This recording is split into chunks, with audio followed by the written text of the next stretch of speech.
Imagina el mundo antiguo al borde de un suspiro colectivo, el año 190 a.C.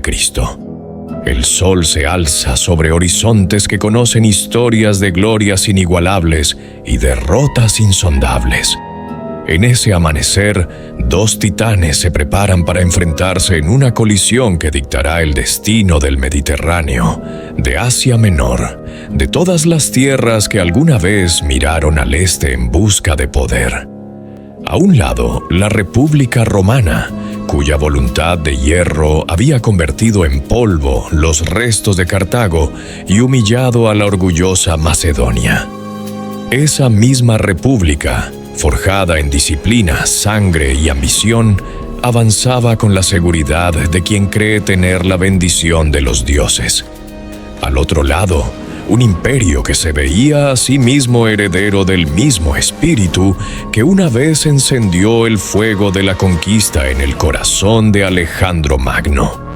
El imperio seleucida de Antíoco III el Grande, que extendía su poder desde las costas de Asia Menor hasta los confines orientales de la India, armado con miles de lanceros, elefantes de guerra hijos de leyendas y catafractos blindados en acero, cabalgando como sombras metálicas bajo el sol.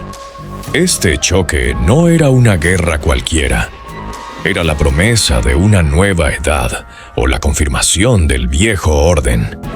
Pero había algo más que ambición territorial que empujaba a estos colosos a matarse. Una sombra persistente del pasado. En la corte de Antíoco se encontraba Aníbal Barca, el general cartaginés que había transformado la república en pesadillas eternas desde el campo de Cannas. El solo murmullo de su nombre en los oídos del rey Seleucida hacía temblar la confianza de los senadores en Roma. La idea de que el arquitecto del caos romano ahora asesorara a su enemigo era intolerable. Roma debía actuar. Así que la diplomacia, ya rota y sin destino, cedió su lugar al fragor de las armas. El conflicto germinó primero en Grecia, donde Antíoco, creyéndose libertador de los griegos, traspasó sus fronteras y se posicionó como salvador frente a lo que denominaba injusticia romana. Fue un error estratégico colosal. Las legiones romanas, endurecidas por décadas de guerras, aplastaron la vanguardia seleucida en el mismo paso que una vez atrajo la inmortalidad a Leónidas y sus espartanos. Antíoco fue expulsado con ignominia, y aquella victoria sembró en el Senado romano un pensamiento absoluto. Roma no perseguía fronteras, perseguía seguridad. Por primera vez en su historia, una fuerza romana cruzó el mar rumbo a Asia, un continente que hasta entonces había parecido lejano, misterioso y desconocido. Esta era la guerra que no solo derrotaría a un enemigo, sino que cambiaría para siempre el curso del mundo antiguo. Esta era la guerra que rompería el sueño helenístico nacido de las conquistas de Alejandro.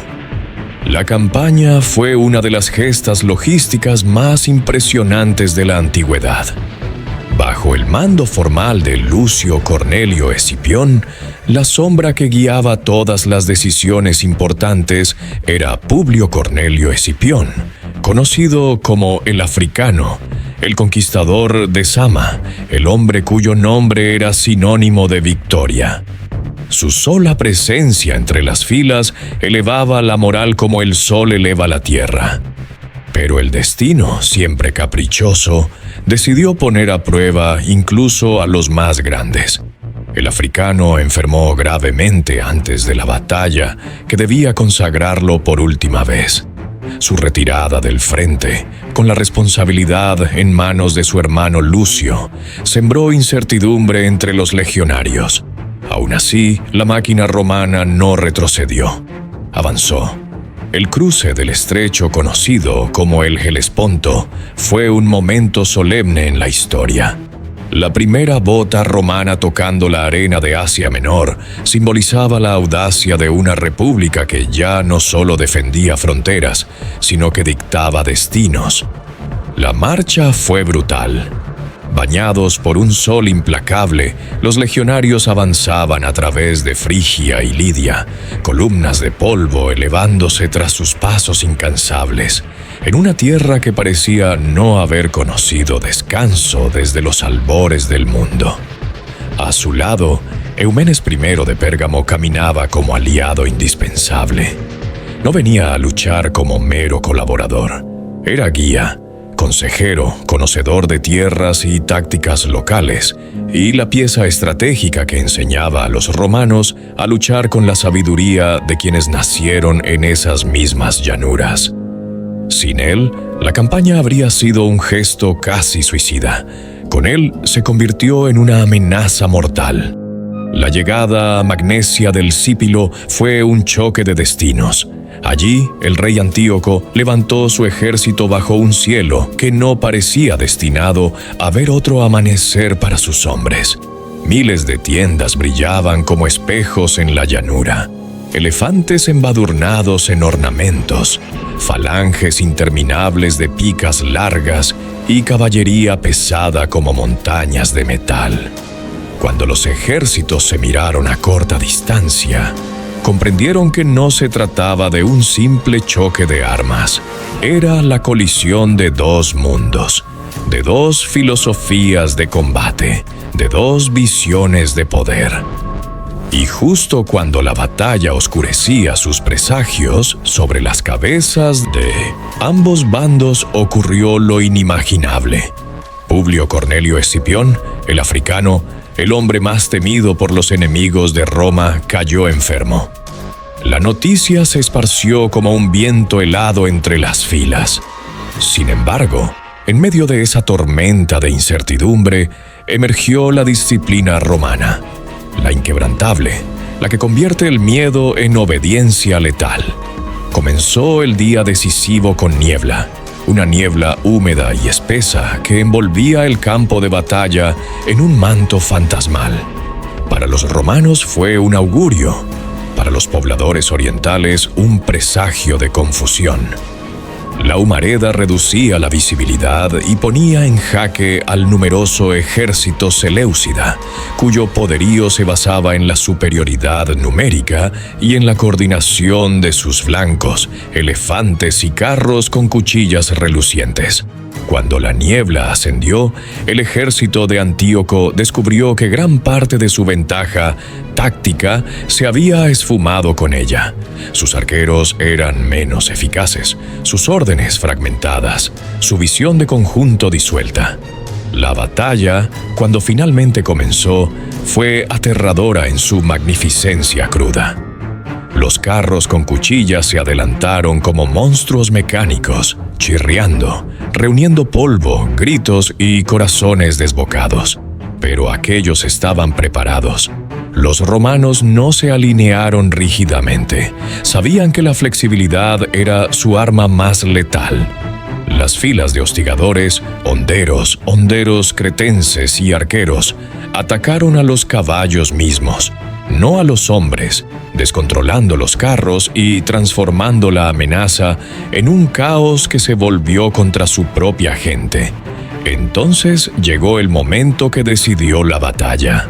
La caballería ligera, combinada entre romanos y aliados de Pérgamo, arremetió con una violencia que no conocía equilibrio. Las filas seleucidas, que habían parecido inquebrantables, se partieron por los costados. Las picas largas de la falange, formidables hacia adelante, eran ahora una prisión sin escape para quienes estaban siendo rodeados. Los elefantes, una vez símbolo de terror, enloquecieron bajo el estruendo y pisotearon tanto a Frend como a Foe, contribuyendo al colapso general. Y en medio del polvo, el ruido y el horror, Antíoco, viendo la tragedia materializarse, cometió el error que selló su destino. Se aisló en la creencia de que su victoria estaba asegurada en otro sector del campo. Su caballería había tenido éxito momentáneo y la persecución los absorbió.